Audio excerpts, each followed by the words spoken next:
Now I am become death, the destroyer of worlds. America के well known scientist Julius Robert Oppenheimer का ये famous quote वास्तव में भगवत गीता का 11वें अध्याय का 32वां श्लोक है, जिसके अनुसार भगवान श्री कृष्ण कहते हैं कि मैं अब तीनों लोगों को नष्ट करने वाला काल बन गया हूँ। ऐसा कहा जाता है कि ओपेनहाइमर भगवत गीता से बहुत ज़्यादा प्रभावित थे। भगवत गीता एक ऐसी किताब जो वैज्ञानिकों के लिए भी एक रहस्य है, जिसे आप जब भी सुनेंगे हैरान रह जाएंगे। अर्जुन आज भी कुरुक्षेत्र की भूमि पर भगवत गीता सुन रहे हैं।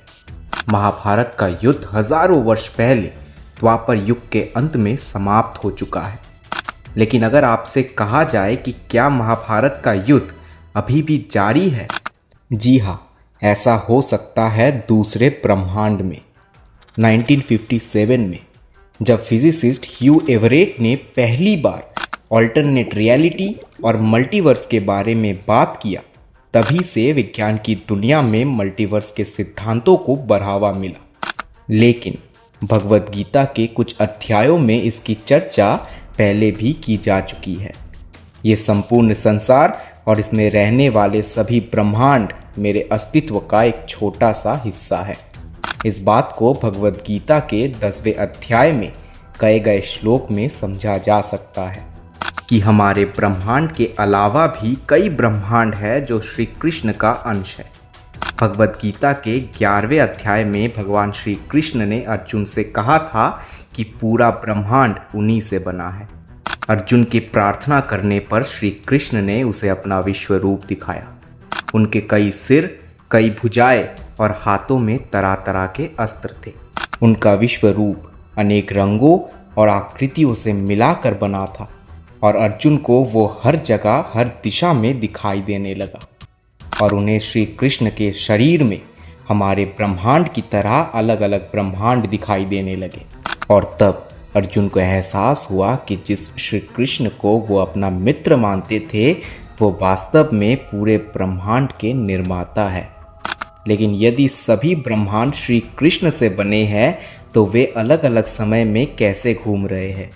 भगवत गीता के 8वें अध्याय के अनुसार हमारे ब्रह्मांड का समय चक्र भगवान ब्रह्मा के अनुसार चलता है। भगवत पुराण में कहा गया है कि प्रत्येक ब्रह्मांड में एक अलग ब्रह्मलोक है और एक अलग ब्रह्मा है जो ब्रह्मांड के समय चक्र को बनाए रखते हैं, और ये सभी समय के चक्र एक दूसरे से अलग है। वेदों के अनुसार ब्रह्मा जी को सृष्टि का रचयिता कहा जाता है, लेकिन ब्रह्म संहिता के अनुसार ब्रह्मा जी के ऊपर भी एक सुप्रीम पावर है जो कि है भगवान श्री कृष्ण, जिन्हें परम निर्माता कहा जाता है। मैं पहले भी यहाँ रह चुकी हूँ। 1930s के दशक में एक 4 साल की लड़की शांति देवी अपने परिवार से अजीब चीज़ों के बारे में बात करने लगती है। वो उन्हें अपने पिछले जन्म के बारे में बताने लगती है। वो कहाँ रहती थी, उनका पति कौन था और उनकी मृत्यु क्यों हुई। शांति देवी को आज भी पुनर्जन्म का एक दिलचस्प केस माना जाता है। पुनर्जन्म या रीइंकार्नेशन एक ऐसा विषय है जिसे सुनने के बाद एक इंटरेस्टिंग फिल्म की कहानी जैसा लगता है, लेकिन ये विषय अभी भी वैज्ञानिकों को बेचैन कर रखा है। 1960 में एक अमेरिकन साइकियाट्रिस्ट डॉक्टर यान स्टीवेंसन ने पुनर्जन्म पर एक विस्तारित अध्ययन किया, जिसमें उन्होंने 3000 से अधिक पुनर्जन्म के मामले को एकत्रित किया और उनकी विस्तारित जांच में ये पता चला कि कई 8-9 साल के बच्चों को ऐसी यादें और कुछ जगह याद थी जिनका उनसे कोई भी संबंध नहीं था। डॉक्टर स्टीवेंसन को उनकी पुनर्जन्म की सिद्धांतों के लिए बहुत से क्रिटिसिज्म सहने पड़े। आज भी विज्ञान पुनर्जन्म को एक रहस्य या मिथ मानता है, लेकिन भगवत गीता में पुनर्जन्म की इस अवधारणा को बहुत विस्तार से समझाया गया है। भगवत गीता में श्री कृष्ण अर्जुन को समझाया है कि हमारा शरीर तो नष्ट हो सकता है, लेकिन हमारी आत्मा अमर होती है। गीता के 8वें अध्याय के 6ठे श्लोक के अनुसार मनुष्य मरने पर जिन बातों को याद रखता है वही उनकी आत्मा का हिस्सा बन जाता है और वो उन बातों को दूसरे शरीर में जाने के बाद भी याद रख सकता है। इन्हें आम बोलचाल की भाषा में पिछले जन्म की स्मृतियाँ कहा जाता है, जिनके स्रोत पर आज भी बहस चल रही है। भगवद गीता कहती है कि मृत्यु और पुनर्जन्म कभी ना खत्म होने वाला वो चक्र है जिससे आत्मा को बार बार गुजरनी पड़ती है। लेकिन क्या साइंस आत्मा को मानती है? डॉक्टर वाइल्डर पेनफील्ड ने अपने book the mystery of mind में एक प्रयोग का उल्लेख किया, जिसके माध्यम से वे आत्मा के अस्तित्व को सिद्ध करना चाहते थे। हमारे ब्रेन्स में डिफरेंट एरियाज होते हैं जो विभिन्न गतिविधियों और क्रियाओं के लिए जिम्मेदार होते हैं। डॉक्टर पेनफील्ड के प्रयोग में उन्होंने आर्टिफिशियल रूप से ब्रेन के कुछ हिस्सों को एक्टिवेट कराया और अपने सब्जेक्ट के हाथ में कुछ मूवमेंट की। उन्होंने सवाल उठाया कि अगर ब्रेन आर्टिफिशियल रूप से ये हरकतें कर रहा है तो सामान्य जीवन में ब्रेन को संकेत कौन दे रहा है। वो इस निष्कर्ष पर पहुंचे कि यदि ब्रेन एक कंप्यूटर है तो ये किसी चीज़ द्वारा प्रोग्राम किया गया है और वो हमारी सोल या आत्मा है। भगवद गीता में ये स्पष्ट है कि मृत्यु के बाद पुनर्जन्म एक ऐसा सत्य है जिससे व्यक्ति मोक्ष प्राप्त करने के बाद ही छुटकारा पा सकता है। मोक्ष वो अवस्था है जिसमें आत्मा जन्म और मृत्यु और पुनर्जन्म के चक्र से मुक्त हो जाती है। भगवद गीता के 7वें और 15वें अध्याय में एक ऐसे ब्रह्मांड का जिक्र किया गया है जहां ना तो सूरज है और ना ही चंद्रमा। जो कुछ भी प्रकाश है वो परमपिता परमेश्वर का तेज है या साक्षात भगवान श्री कृष्ण विराजमान है और केवल वही आत्माएं यहाँ जा सकती है जो इस संसार से अलग होकर मोक्ष प्राप्त कर चुका है।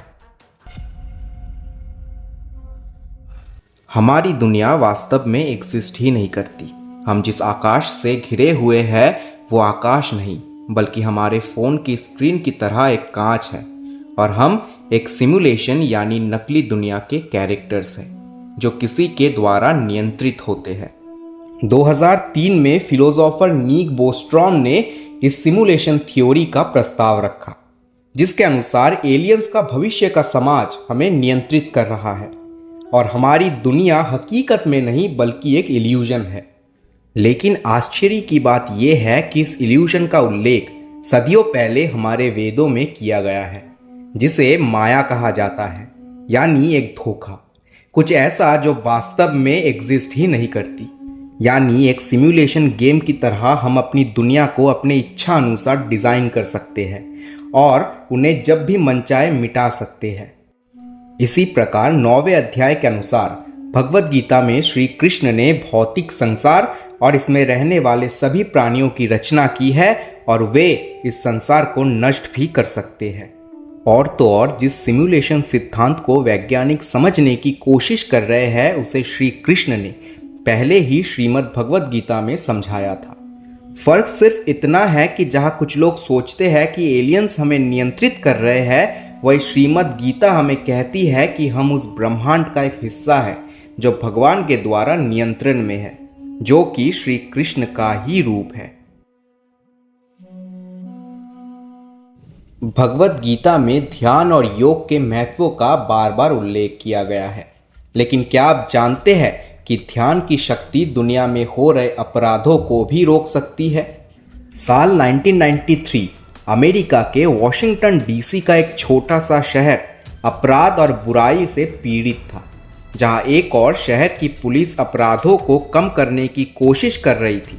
वहीं दूसरी ओर कुछ साइंटिस्ट ने यहाँ एक एक्सपेरिमेंट करने का फैसला किया, द ट्रांसेंडेंटल मेडिटेशन और TM सिद्धि प्रोग्राम। इस एक्सपेरिमेंट में उस छोटे से शहर के 4000 लोगों ने हिस्सा लिया और उन्हें 6 हफ्तों तक ध्यान कराया गया। नतीजे चौंकाने वाले थे। 6 हफ्तों के अंदर वहाँ का क्राइम रेट 23% कम हो गया था। और यही बात हमें भगवद गीता भी सिखाती है। भगवद गीता के 6ठे अध्याय में श्री कृष्ण ने बताया है कि जब आप ध्यान करते हो तो आप उदासी जैसे अपनी सभी बुरी भावनाओं पर काबू पा सकते हैं, जैसे क्रोध, अहंकार, और अपने असली स्वरूप को पहचान सकते हैं। ध्यान की शक्ति का महत्व जो साइंटिस्ट ने हमें 20वीं सेंचुरी में सिखाया है, लेकिन हमारे धर्म ग्रंथों में कई हजारों साल पहले ही इस बात की चर्चा की जा चुकी है। हमारे धर्म ग्रंथ में और भी कई ऐसे रहस्य छुपे हुए हैं जिसको आप जब भी पढ़ेंगे तो आपको लगेगा कि ऐसा बहुत सारा ज्ञान है जो अभी तक खोजा नहीं जा सका है। ये था श्रीमद् भगवद गीता से एक छोटा सा वीडियो। अगर ये वीडियो आपको पसंद आया हो तो लाइक और शेयर ज़रूर करें और ऐसे ही अनसुनी कहानियों के लिए हमारे चैनल को सब्सक्राइब कर दीजिए। मिलते हैं अगले वीडियो में।